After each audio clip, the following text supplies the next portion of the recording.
Hello, നമസ്കാരം. എല്ലാവർക്കും movie melon ചാനലിലേക്ക് സ്വാഗതം. ആദ്യമായിട്ട് കാണുന്നവരുണ്ടെങ്കിൽ ചാനലൊന്ന് സബ്സ്ക്രൈബ് ചെയ്യാൻ ബെല്ലൈക്കൺ ഒന്ന് അമർത്തണേ.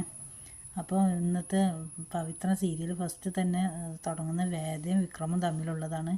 വേദ പറയും, പിന്നെ നിങ്ങൾ 1000 വർഷം എൻ്റെ കൂടെ ഇതായാലും ഒന്നും സംഭവിക്കാൻ പോകുന്നില്ല. കാരണം അടിപിടി ഉണ്ടാക്കലും പിന്നെ ഒരാളെ കൊല്ലാനും നിങ്ങളെക്കൊണ്ട് കഴിയും.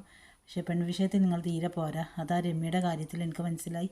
അങ്ങനെ രണ്ടാളും അങ്ങനെ തമ്മിൽ ഓരോ പ്രശ്നങ്ങൾ പറഞ്ഞത് അവിടെ അങ്ങനെ ഉണ്ട് കഴിയാണ്. പിന്നെ കാണിക്കുന്നത് വേദയുടെ വീട്ടിലാണ്. വേദയുടെ അമ്മയോട് പറയും, നമ്മൾ വേദയോട് ചെയ്തത് തെറ്റാണ്. വേദ ഹോസ്പിറ്റലിൽ വന്നപ്പോൾ വർഷ ശ്രീകാന്ത് കുട്ടിനെ കാണിച്ചു കൊടുക്കാത്തത് ഭയങ്കര ഇതായി.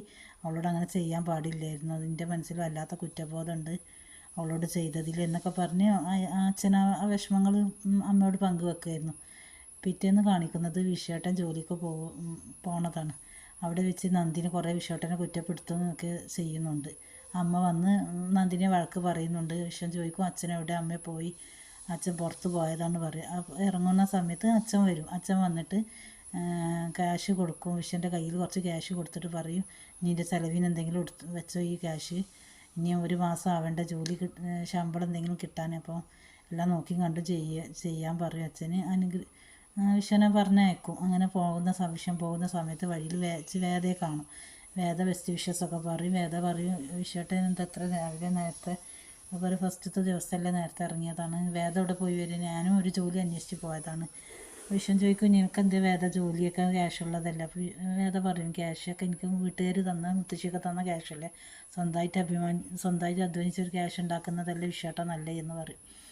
അങ്ങനെ പിന്നെ കാണിക്കുന്നത് വേദയുടെ വീട്ടിൽ വേദയുടെ അച്ഛന് എണീക്കൊന്നുണ്ടാവില്ല, വീണ് കിടക്കുന്നുണ്ടാവും. അമ്മ വന്ന് വിളിച്ച് തട്ടുമ്പോൾ ഒന്നും അച്ഛന് ബോധം ഉണ്ടാവില്ല. അമ്മ കാരിനെ വിളിച്ച് ശ്രീകാന്ത് മുത്തശ്ശി എല്ലാവരും ചെന്ന് നോക്കുമ്പോൾ അച്ഛന് ബോധമില്ലാതെ കിടക്കുന്നുണ്ടാവും. അങ്ങനെ ദീപ്തി വിളിച്ച് വേദനയോട് വിളിച്ച് പറയും, അച്ഛനക്ക് സുഖമില്ല, ഹോസ്പിറ്റലിലാണ്, ചേച്ചി ഒന്ന് വന്ന് അച്ഛനെ കാണും, സിറ്റി ഹോസ്പിറ്റലിൽ അഡ്മിറ്റ് ചെയ്തിരിക്കുന്നു. അത് വേദ വിചാരിക്കുന്ന എന്താ വെച്ചാൽ അച്ഛന് വെറുതെ പറഞ്ഞ് പറ്റിക്കുന്നതാവും, വേദന അവിടെ എത്തിക്കാൻ വേണ്ടി ഇവരെല്ലാവരും കൂടി ചേർന്ന് നടത്തുന്ന നാടകമാണെന്ന് വേദ വിചാരിക്കും. വേദ അതിൽ അത്ര ഇത് കൊടുക്കൂല. അങ്ങനെ പിന്നെ കാണിക്കുന്ന ഹോസ്പിറ്റലിലത്തെ സീൻസാണ്. ഹോസ്പിറ്റലിൽ ശ്രീകാന്തിനോട് ഡോക്ടർ പറയും, ഇത്ര വേഗം എത്തിച്ചത് നന്നായി, അല്ലെങ്കിൽ ഒരു ഭാഗം തളർന്നു പോയെന്ന് അച്ഛന് എന്താണ് ഇങ്ങനെ വരാൻ കാരണം, എന്തോ മനസ്സിന് വിഷമം പറ്റണമെന്തോ അച്ഛന് നടന്നിട്ടുണ്ടല്ലോ, എന്തോ വിഷമമുള്ള കാര്യമുണ്ടല്ലോ എന്നൊക്കെ പറയും. ഒരിക്കൽ അറ്റാക്ക് വന്ന ആളെല്ലാം ശ്രദ്ധിക്കേണ്ട എന്നൊക്കെ ശ്രീകാന്തിനോട് ഡോക്ടർ പറയും. അങ്ങനെ ഇന്നത്തെ എപ്പിസോഡ് ഇവിടെ അവസാനിക്കും. എല്ലാവർക്കും